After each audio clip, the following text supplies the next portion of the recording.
ڈھونڈو تلاش کرو یوسف علیہ السلام کو، اس کے بھائی بنیامین کو، اور اللہ کی رحمت سے نا امید نہ ہو۔ پکی بات ہے کہ اللہ کی رحمت سے نا امید صرف کافر لوگ ہوتے ہیں۔ سورہ یوسف کی آیت نمبر 87 اور 88، یہ دعا آپ حضرات کے سامنے پڑھی اور ترجمہ کیا ہے۔ یہ تیسری بار ہے جب برادران یوسف گندم لینے کے لیے اپنے بھائی یوسف کے پاس یعنی عزیز مصر کے پاس جا رہے ہیں۔ سورہ یوسف کے اندر جو واقعہ قصہ بیان ہوا ہے، علماء نے لکھا ہے کہ اس میں مین بنیادی باتیں دو ہیں، جن میں سے ایک یہاں اس جگہ پر مذکور ہے اور ایک اس کے بعد آخر میں آنے والی ہے وَمَن يَتَّقِ وَيَصْبِرْ۔ یہ دو باتیں سورہ یوسف کا نچوڑ ہے، خلاصہ ہے۔ برادران یوسف پہلی مرتبہ گئے گندم لینے کے لیے، 10 اونٹ 10 بھائی تھے، پورے پیسے دیے، کھرے پیسے دیے، گندم مل گئے، لیکن ایک شرط لگ گئی کہ اگلی دفعہ گندم تب ملے گی جب 11ویں بھائی بنیامین کو ساتھ لے کے آؤ گے۔ دوسری مرتبہ گئے، پیسے کھرے ہیں، پورے ہیں، بھائی 11 ہیں، اب 11 اونٹ ہیں، گندم مل گئی، لیکن نتیجہ یہ نکلا کہ بھائی سے محروم ہو گئے۔ دوسرا بھائی بنیامین بھی وہاں پکڑا گیا۔ اب واپس آ گئے 9 بھائی گھر، 10واں ویسے احتجاجاً اپنی غلطی کی وجہ سے وہ وہاں رہ گیا کہ میں نے بڑے بھائی نے کہا ابو کے پاس نہیں جانا، مجھے شرم آتی ہے کہ ہم نے پہلے بھی ایک زیادتی کی یوسف کے بارے میں، اب بنیامین بھی پکڑا گیا تو میں کس منہ سے جاؤں، اس لیے وہ نہیں آیا۔ تو 9 بھائی واپس آ گئے حضرت بیٹے 9 یعقوب علیہ السلام کے پاس۔ کارگزاری سننے کے بعد یعقوب علیہ السلام نے اس دفعہ یہ جملہ کہا، پہلی دفعہ نہیں کہا، دوسری دفعہ نہیں کہا، اب یہ جملہ کہا ہے انما اشکو بثی وحزنی الی اللہ۔ اب یہ جو دعا ہے، اس پر میں نے کل عرض کیا تھا کہ بچھڑے کو ملانے کے لیے کسی کا بھائی بچھڑ گیا، کسی کا بیٹا بچھڑ گیا، کسی کا میاں بچھڑ گیا، کسی کی بیوی بچھڑ گئی، کوئی بھی اس طرح کا معاملہ ہو جائے تو ہمارے حضرت پیر ذوالفقار سے رحمۃ اللہ تعالی لکھا ہے کہ میں نے سینکڑوں نہیں ہزاروں بندوں پر آزمایا ہے، اس آیت کا ورد کرایا تو اللہ نے بچھڑوں کو ملا دیا، ہزاروں گھر آباد ہوئے ہیں اس کی وجہ سے، بھائیوں میں اتفاق ہو گیا، ماں باپ اور اولاد میں اتفاق ہو گیا۔ اب حضرت یعقوب علیہ السلام نے یہ دعا پڑھی تو اس کے بعد فوراً رزلٹ یہ نکلا کہ وہ کھویا ہوا پہلا بیٹا بھی مل گیا، دوسرا بھی مل گیا، اور وہ جو قحط سالی کی وجہ سے محتاجی تھی، فقیری تھی، دوسرے سے مانگ رہے تھے، گھر کی اشیاء ختم ہو گئی تھی، اگلی آیت میں کھڑا ہے وَتَصَدَّقَ عَلَيْنَا، خیرات مانگ رہے ہیں بیچارے، نبی کے بیٹے ہیں لیکن دوسرے کے سامنے ہاتھ پھیلا کے صدقے کا سوال کر رہے ہیں، بس اپنی خوشی سے نہیں کر رہے تھے، گھر کے اندر بے بسی تھی، اور وہ کہہ رہے تھے مَسَّنَا وَأَهْلَنَا الضُّرُّ، کہ ہم سارے گھر والے بھوک کی وجہ سے کمزور ہو چکے ہیں، بیمار ہو چکے ہیں، کھانا پورا نہیں مل رہا، بھوک ہے گھر کے اندر۔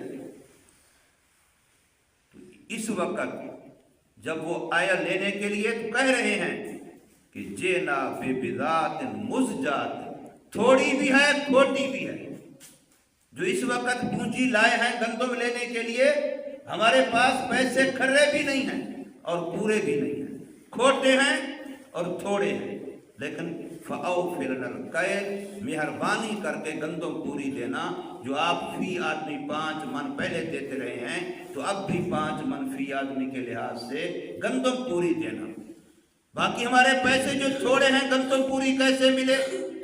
پیسے جو کھوٹے ہیں تو گندم کیسے ملے؟ فرمایا بتا صدقہ علینا، ہمیں صدقے کے طور پہ دے دینا، ہم استحقاق کا تھوڑا مانگ رہے ہیں، حقدار نہ بھی بنے تب بھی ہم پر خیرات کر دینا، صدقہ کر دینا۔ یہ وہ بھائی مانگ رہے ہیں جنہوں نے کنویں میں پھینکا تھا، یہ وہ بھائی مانگ رہے ہیں جنہوں نے ٹکوں میں قافلے والوں کو بھیج دیا۔ تلک الایام نداولها بین الناس۔ کبھی اپنی جوانی پہ ناز نہ کرنا، کبھی اپنے 4 ٹکوں پہ ناز نہ کرنا، کبھی اپنے عہدے منصب پہ ناز نہ کرنا۔ جو رب اونچا بنا سکتا ہے وہ رب الٹے منہ گرا بھی سکتا ہے، جو رب عزتیں دے سکتا ہے وہ ذلیل بھی کر سکتا ہے۔ تو اب اس یہاں پر جو 2 باتیں میں اشارہ کیا ہے، ایک اس آیت کی طرف، تو آپ ذرا غور کریں۔ آدم علیہ السلام پر پریشانی بنی ہوئی ہے، اللہ نے جنت سے نکال کے زمین پہ بھیج دیا ہے، دن گزر گئے، ہفتے گزر گئے، مہینے گزر گئے، سال گزر گئے، رب ناراض ہے، عتاب کے اندر ہیں آدم علیہ السلام۔ تو اللہ نے اپنی طرف سے کلمات القاء کیے، وہ آدم علیہ السلام نے پڑھے تو اللہ نے توبہ قبول فرما لی۔ ربنا ظلمنا انفسنا وان لم تغفر لنا وترحمنا لنکونن من الخاسرین۔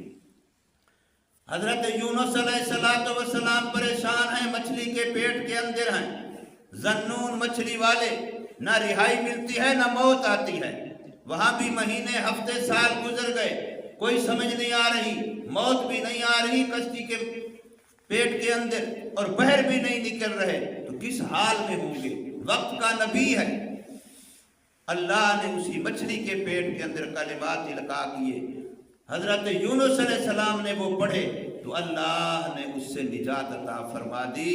لا الہ الا انت سبحانک انی کنت من الظالمین۔ حضرت یعقوب علیہ السلام پریشان ہیں، 47 سال ہو گئے، بیٹا نہ زندہ کا پتہ نہ مردے کا پتہ، عام بیٹا نہیں، جگر کا ٹکڑا ہے، عام بیٹا نہیں، خوبصورت بھی ہے، خوبصورت بھی ہے، نور نبوت سے مزین بھی ہے، وہ بیٹا 47 سال ہو گئے، اس کا کوئی عطا پتہ نہیں ہے، روتے روتے بینائی ختم ہو گئی، آنکھوں کی سیاہی ختم ہو گئی، آنکھیں سفید ہو گئی، بینائی نہیں رہی، نور نظر بھی ختم ہے، جو آنکھوں کے اندر نور تھا اور جو نور جگر تھا وہ بھی گم ہے، نہیں پتا اس کا۔ اس حال میں مانگتے مانگتے آج یہ دعا کی ہے، انما اشکو بثی وحزنی الی اللہ۔ تو اللہ نے پہلے نبی آدم علیہ السلام، یونس علیہ السلام اور حضرت یعقوب علیہ السلام تینوں کی پریشانی ختم کی کہ نہیں کی؟ اور یہ تینوں نبی قرآن کے زمانے کے نہیں ہیں، لیکن اللہ نے ہم پر کرم کیا ہے کہ ان تینوں کی دعاؤں کو خدا نے قرآن بنا کے ہمیں دے دیا۔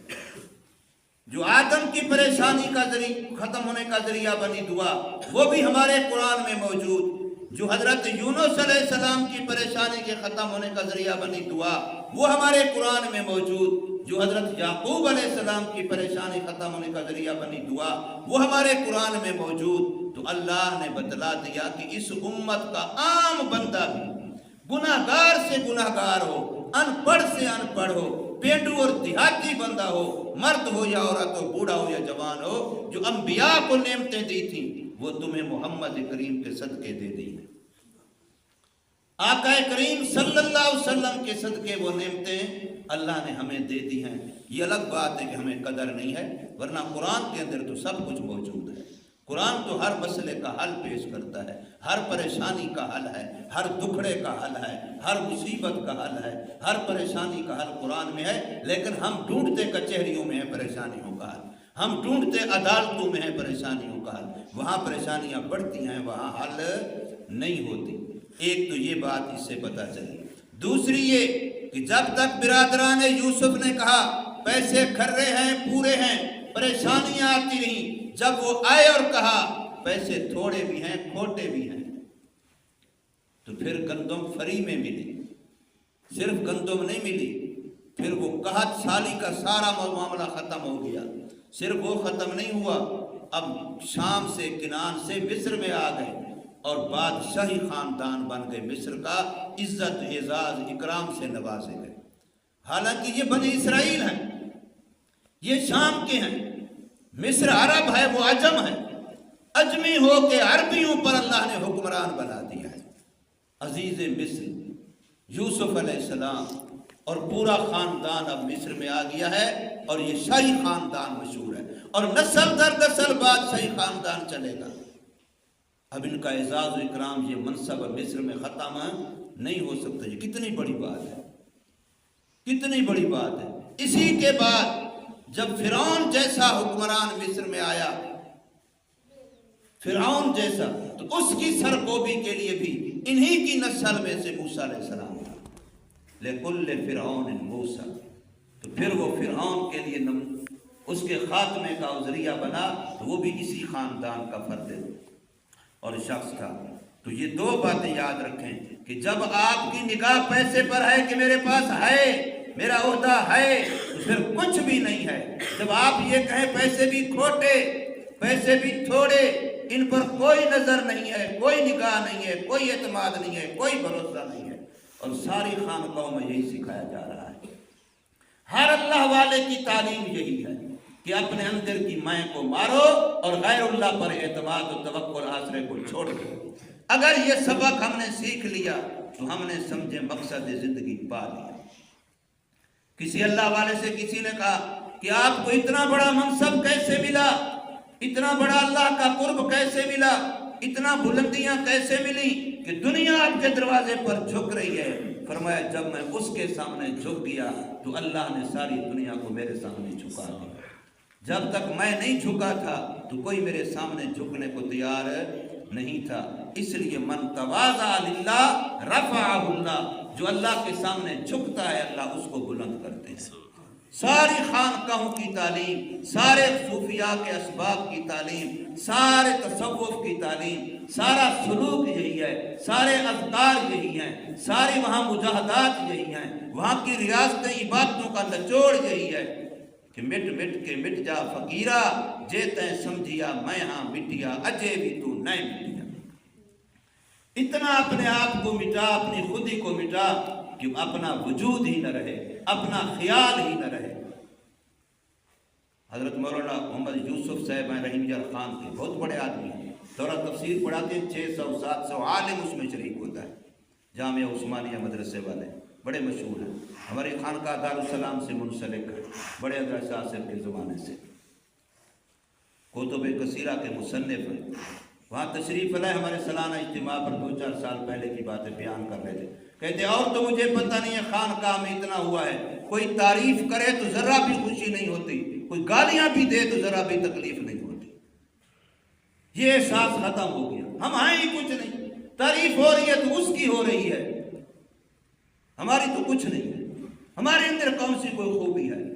اللہ اگر میری کسی لحاظ سے بھی کسی مخلوق کی زبان سے کوئی تعریف کرواتا ہے تو وہ تعریف تو اصل میں اللہ کی الحمدللہ، ساری خوبیاں ساری تعریفیں کس کے لیے ہیں؟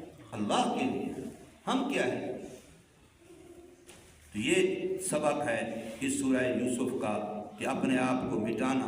برادران یوسف نے جب پیسے پر نگاہ نہیں کی، تھوڑے اور کھوٹے کہا ہے، تو اللہ نے پھر ساری پریشانیوں کو حل کر دیا۔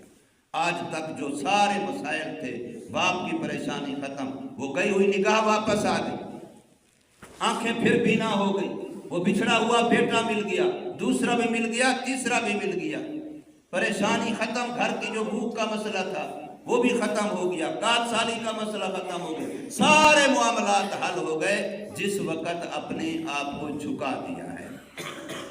تو فرمایا یا بنیا، اے میرے پیارے بیٹو، اذهبوا جاؤ فتحسسوا، ایک لفظ ہے تحسسوا، ایک ہے قرآن میں تجسس، قرآن کہتے ہیں لا تجسسوا، تجسس نہ کرو، اور جہاں تحسسوا کے بارے تحسس کرو۔ تحسس یہ ہوتا ہے کسی چیز کو ڈھونڈنا، کسی چیز کو تلاش کرنا، اور تجسس ہوتا ہے کسی کی برائیوں کی ڈھو لگانا، کسی کے عیبوں کو ڈھونڈنا، وہ منع ہے۔ تجسس منع ہے اور تحسس مطلوب ہے۔ تو فرمایا تلاش کرو یوسف علیہ السلام کو اور اس کے بھائی بنیامین کو، اور اللہ کی رحمت سے نا امید مت ہو۔ اللہ کی رحمت سے نا امید صرف کافر ہوتے ہیں۔ اب باپ کے حکم دینے پر فلما داخلوا، جب وہاں سے چل پڑے اور چلتے چلتے مصر شہر میں داخل ہو گئے، حضرت یوسف علیہ السلام کے پاس پہنچ گئے تو آ کر کے درخواست کی، قالوا یا ایھا العزیز۔ اب پہلے عاجزی ہے، اب یہ نہیں ہے کہ ہم شہزادے ہیں، ہم نبی زادے ہیں، یہ بات نہیں ہے۔ اب یہ پہلے ہم عاجز ہیں، اب اپنی کمزوریاں پہلے نظر آ رہی ہیں۔ یا ایھا العزیز، اے عزیز مصر، مسنا و اہلنا، ہمیں بھی ہمارے گھر والوں کو بھی لگ چکی پہنچ چکی ہے الضر، بھوک، تکلیف، پریشانی، وجئنا ببضاعۃ مزجاۃ، اور ہم آپ کے پاس آئے ہیں بالکل تھوڑی کھوٹی پونجی لے کر کے، فَأَوْفِ لَنَا الْكَيْلَ، بس پورا دیجیے ہمیں گندم کی برتھی، وَتَصَدَّقْ عَلَيْنَا۔ یہ کہنا آسان ہے، کسی کے سامنے ہاتھ پھیلا کے نبی زیادہ کہہ رہا ہو کہ مجھے صدقہ دے دو۔ ہمارے نبی اور نبی کے خاندان پر صدقہ جائز نہیں ہے، صدقہ حلال نہیں ہے، یعنی زکوٰۃ جو صدقات واجبہ ہے یہ ہمارے خاندان نبوت پر اہل بیت کے لیے جائز نہیں ہے۔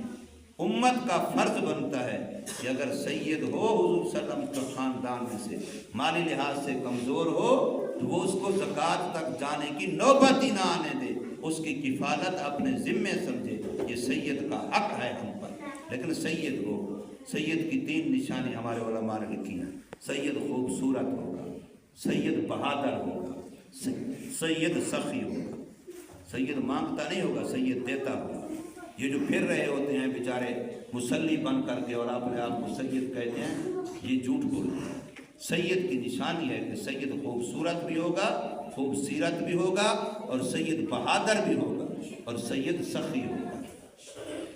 تو فرمایا کہ وَجِئْنَا بِبِضَاعٍ مُزْجَاةٍ فَأَوْفِ لَنَا الْكَيْلَ وَتَصَدَّقْ عَلَيْنَا إِنَّ اللَّهَ يَجْزِي الْمُتَصَدِّقِينَ، بے شک اللہ بہترین بدلہ دیتے ہیں صدقہ کرنے والوں کو۔ اللہ تبارک و تعالی ہمیں سمجھ نصیب فرمائے، عمل کی توفیق۔